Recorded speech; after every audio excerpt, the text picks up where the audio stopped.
भावेश ने जैसा आपके सामने बताया, जब तक ये आरोप कल सामने आया है, पब्लिक हुआ है ईडी की तरफ से, तब तक हम जो ओपिनियन पोल आपको दिखाने जा रहे हैं उसका डेटा कंपाइल हो चुका था। तो ये सवाल सीधे सीधे लोगों से नहीं पूछा गया है। हम आगे इस पर बात कर सकते हैं कि इसको बीजेपी कैसे भुना सकती है या कांग्रेस पार्टी को क्या इसका नुकसान और कितना नुकसान उठाना पड़ सकता है। मैं आपके सामने आंकड़े रख रहा हूं, उसके बाद हमारे बाकी मेहमानों के पास हम चलेंगे। ओपिनियन पोल की शुरुआत सबसे पहले करते हैं उत्तर छत्तीसगढ़ से, या सरगुजा का इलाका जिसको हम लोग मानते हैं, और यहां 14 सीटें हैं। आज अब 7 तारीख को, आज 4 तारीख हो गई, 2 दिन के बाद जहां पर मतदान होना है, आपको बता दें उसमें 20 सीटों पर मतदान होना है और उसमें उत्तर छत्तीसगढ़ की ये 14 सीटें भी हैं। उसका सर्वे यहां सरगुजा, रायगढ़, कोरबा ये इलाके आते हैं। ये इलाके बनकर के बनता है उत्तर छत्तीसगढ़। 2018 में यहां की 14 सीटें कांग्रेस पार्टी ने जीत ली थी। तो आप समझिए पूरा स्वीप था, बीजेपी का स्कोर यहां पर 0 था। 2023 के चुनाव से ऐन पहले क्या परिस्थिति बन रही है, सर्वे में क्या दिखाई दे रहा है, आपके सामने अब रख देते हैं हम। उत्तर छत्तीसगढ़ या सरगुजा कह लीजिए, यहां का ओपिनियन पोल क्या बता रहा है। तो यहां आप देखें, कांग्रेस पार्टी अभी भी आपको बढ़त में दिखाई देगी। 10 सीटें इन 14 में से कांग्रेस पार्टी जीत सकती है, यह हमारा सर्वे बताता है। 4 सीटें भारतीय जनता पार्टी जीतती हुई दिखाई देती है अभी जब हम ये सर्वे कर रहे हैं तब। तो 4 और 10 ये अनुपात दिखाई दे रहा है भारतीय जनता पार्टी और कांग्रेस का। बीजेपी ने पिछली बार के अपने सबसे खराब प्रदर्शन को कुछ बेहतर किया है, 4 सीटों तक पहुंच रही है। कांग्रेस पार्टी को 4 सीटों का यही नुकसान होता हुआ हमें दिखाई दे रहा है, लेकिन अभी भी आप कह सकते हैं काफी मार्जिन से कांग्रेस पार्टी ही आगे है। मैं बाकी की जो दक्षिण छत्तीसगढ़ की 12 सीटें हैं वो भी आपके सामने रख देता हूं। तो इसके अलावा इसमें वो फर्स्ट फेज की सभी 20 सीटें शामिल हो जाएंगी। दक्षिण छत्तीसगढ़ यानी बस्तर के इलाके का ओपिनियन पोल भी आपकी स्क्रीन पर अब आने जा रहा है। ये 12 सीटें हैं देखिएगा, और यहां भारतीय जनता पार्टी 4 सीटें, कांग्रेस पार्टी 8 सीटें जीतती हुई दिखाई दे रही है।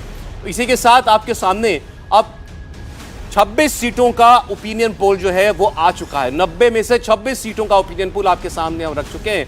कांग्रेस पार्टी 18 सीटों पर आगे दिखाई देती है, 8 सीटों पर भारतीय जनता पार्टी दिखाई दे रही। तो अभी आप गैप देखिए स्क्रीन पर, आपकी जो टैली चल रही है। ओपिनियन पोल ये मानता है कि इन 26 सीटों में 18 कांग्रेस और 8 भारतीय जनता पार्टी जीत सकती है। ये लोगों की राय से हमने ये डेटा ये कंपाइल किया है, सीटों में उसको परिवर्तित करें तो यह आंकड़ा सामने दिखाई देता है। तो आइए हमारे पॉलिटिकल मेहमानों के पास चलते हैं। मैं नितिन भंसाली जी से शुरुआत करना चाहूंगा। नितिन जी, आप सर्वे में अभी तक हमने जो ट्राइबल बेल्ट है उत्तर और दक्षिण छत्तीसगढ़ की उसकी बात की है, आगे दिखाई दे रहे हैं। अब देखना यह है कि ये जो 506-8 करोड़ वाला बम जो कल ईडी ने फोड़ा है, इसमें कितनी ताकत है, ये आपके ग्राफ को कहीं नीचे खींच न ले जाए। जी, छत्तीसगढ़ कांग्रेस की पटेल जी की सरकार अपने लोक कल्याणकारी योजनाओं और कार्यों को लेकर आप जनता के बीच है। आप देख सकते हैं 2018 के बाद जितने भी चुनाव हुए छत्तीसगढ़ में, उपचुनाव में, चाहे विधानसभा के उपचुनाव हुए, चाहे लोकल बॉडी के उपचुनाव में, नगर पंचायतों को हुए, सभी में कांग्रेस के प्रत्याशियों ने बम्पर जीत हासिल की। यहाँ पर आपका ओपिनियन पोल भी मैं देख रहा था, तो ओपिनियन पोल में मुझे ऐसा लगता है कि ये जो आप अभी सीटें बता रहे हैं, इससे कहीं ज्यादा सीटें हम यहाँ पर जीत रहे हैं। अभी वर्तमान में 90 विधानसभा के छत्तीसगढ़ में 71 विधायक कांग्रेस के मौजूदा स्थिति में है। तो हमने तो इस बार एक नारा दिया है, अब की बार 75 पार। हम तो 71 के ऊपर 75 पार की दिशा में लगातार काम कर रहे हैं। और जैसा कि मैंने कहा कि छत्तीसगढ़ राज्य में जो इन 5 वर्षों में लोक कल्याणकारी कार्य कांग्रेस की सरकार में हुए, हम उनको लेकर जनता के पीछे, जनता हाथों हाथ ले रही है और जन आशीर्वाद लगातार कांग्रेस को मिलता है और पुनः हम प्रचंड बहुमतों से 75। नहीं नितिन जी, आप कह रहे हैं कि ये ईडी के सीधे मुख्यमंत्री के ऊपर करप्शन का इल्जाम लगाने से 508 करोड़ रुपया उनको पहुंचाया, इस किस्म के आक्षेपों का कोई असर नहीं होगा जनता के मन पर। सौरभ जी, आपका नाम सौरभ शर्मा जी है, ठीक है। मैं कहता हूं, मैंने आपको कल 10 करोड़ रुपए दिए, मैंने दिए आपको। क्या कोई भी व्यक्ति किसी के लिए भी बोल देगा कि मैंने पैसे दिए, किसी को पकड़ लोगे तो मान लेगा कोई? ईडी के प्रेस नोट को आप पढ़िए, उसमें लिख रहा है कि फलाना व्यक्ति पकड़ा है, फलाने व्यक्ति ने बोला कि इतने करोड़ रुपए हमने यहाँ की राज्य सरकार को दिए। पर उसने बोला, इन्होंने माना, पर नीचे में उन्होंने ईडी के प्रेस नोट पे आप देखिए एक लाइन और लिखी है कि जांच का विषय है। तो ये प्रेस नोट अभी जारी करने की क्या आवश्यकता थी? हर एक्शन आप देखिए, चाहे कांग्रेस का राष्ट्रीय अधिवेशन होता है छत्तीसगढ़ में, तब ईडी के छापे पड़ते हैं।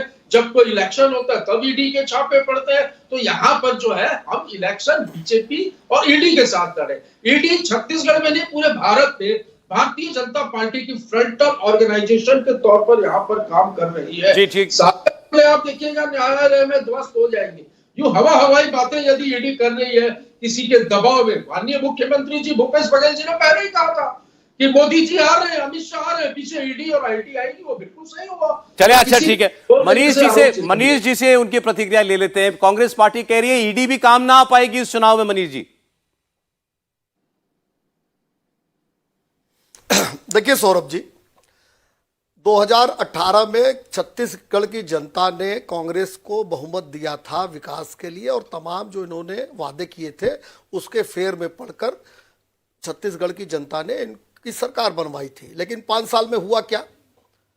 तेंदू पत्ता के जो आदिवासी भाई हैं वो ठगे गए। पूरे छत्तीसगढ़ में भूपेश बघेल के संरक्षण में अपराध, नक्सलवाद और भ्रष्टाचार की फसल लहलाई। जिस तरीके से नक्सली घटनाएं सीमित हो गई थी, आज वो उग्र रूप से सामने है। अभी चुनाव के दौरान ही 3 हत्याएं हुई, आप लोगों ने दिखाया भी होगा, देखा भी होगा। जिस तरीके से छत्तीसगढ़ में यहाँ के दलित युवक नग्न परेड करते हैं और भूपेश बघेल के माथे पर सिकन नहीं आती है, तो ये कांग्रेस का चरित्र है। और जिस तरीके से यहाँ पीएससी में घोटाला होता है और कांग्रेस के चट्टो बट्टों के घरों में नौकरियाँ जाती हैं, और जब नौजवान जाता है भूपेश बघेल के पास तो वो कहते हैं कि आपने कंप्लेन नहीं किया। कितनी हल्की बात है, पीएससी का घोटाला सामने और मुख्यमंत्री कहते हैं कंप्लेंट करो। और जब राहुल गांधी के हाल में वो कंप्लेंट पकड़ाता है नौजवान, तो राहुल गांधी भी इधर उधर की बातें करके टरका देते हैं। मेरा स्पष्ट आरोप है कि सारे चीजों की तार सीधे और सीधे भूपेश बघेल के हाथ, भूपेश बघेल से जोड़ते हैं। अभी ईडी की बात आ रही थी, मेरे कांग्रेस के मित्र अगर केवल सुन लीजिए एक बार, आप फिर जवाब दे दीजिएगा। आपने बोला वो सुन रहे थे, हैंडल चेक कर ले। 2003 का डेटा भाई देखिए, बीच में नहीं बोलिए नितिन जी, सुन लीजिए। ये सुन करके मैं आपके पास आ जाऊंगा। सौरभ जी, मुझे पूरी उम्मीद है पूरी हो जाने दीजिए कि ये जो इंटरप्ट, बोलिए मनीष जी, ये जो इंटरप्ट कर रहे हैं, मुझे पूरा अवसर आप देंगे सौरभ जी, मुझे पूरी उम्मीद है। देखिए ये बौखलाहट है, और ये केवल प्रवक्ता में ही नहीं, भूपेश बघेल की पूरी बॉडी लैंग्वेज पिछले 15 दिनों में, उनकी जो भाषा है, जिस तरह से भाषा की शुचिता टूटी है, उससे दिख रहा है कि 3 दिसंबर को छत्तीसगढ़ की जनता कांग्रेस और भूपेश बघेल की बोरिया बिस्तर बांधने वाली है। और मैं कहता हूं, देखिए छत्तीसगढ़ लगभग 3 भाग में बटा हुआ है। आदिवासी क्षेत्र है जिनका मुख्य काम तेंदू का पत्ता, दूसरा भाग है कृषि जो ग्रामीण इलाके हैं, और तीसरा है शहरी भाग। जिस रायपुर में, मैं तो यहाँ 1 महीने से मैं भी घूम रहा हूँ, इस रायपुर में अगर आपका ये कैमरा भी चला जाए और पूछ ले 5 साल में 1 ईंट रखी गई हो, तो सौरभ जी पूछ लीजिएगा। और इसी तरीके से तेंदू के पत्ते के जो आदिवासियों का मुख्य काम है, उनको जिस तरह से ठगा गया, जिस तरीके से उनके बोनस को मारा गया, जिस तरीके से जो चरण पादुका योजना भारतीय जनता पार्टी सरकार चलाया करती थी, उसको भूपेश बघेल ने समाप्त कर दिया, और जिसके नाते से तमाम जो आदिवासी महिलाएं हैं वो गैंग्रीन की शिकार हुई हैं।